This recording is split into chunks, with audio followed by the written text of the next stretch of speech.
I agreed to an open relationship because I thought it would make things easier, not rip my entire life apart. The first rule was simple: total honesty. But honesty is never simple, not when you're already raw and clinging to trust like it's a thread about to snap. So when my girlfriend's new partner turned out to be someone she met at a coffee shop, I didn't think much of it, until she described his voice, his laugh, the way he had a knack for making her feel safe.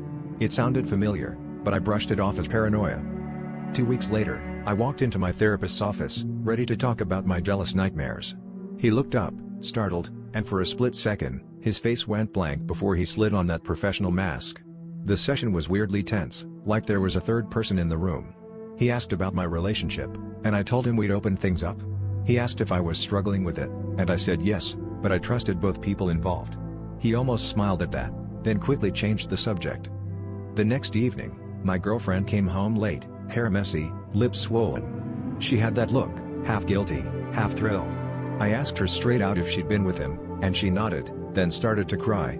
She confessed everything: how they'd realized who each other were after the first date, how they decided not to tell me because they didn't want to hurt me, how he'd been helping her process our relationship during their sessions together, blurring lines I thought were solid.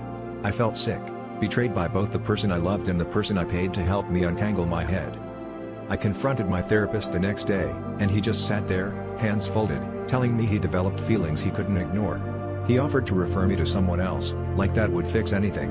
I realized then that I'd been using therapy to avoid the truth, that maybe I wanted out, that maybe I was just as complicit in the mess as they were. The real twist wasn't their betrayal, but the fact that I didn't feel anger, just relief, and a weird, empty kind of freedom.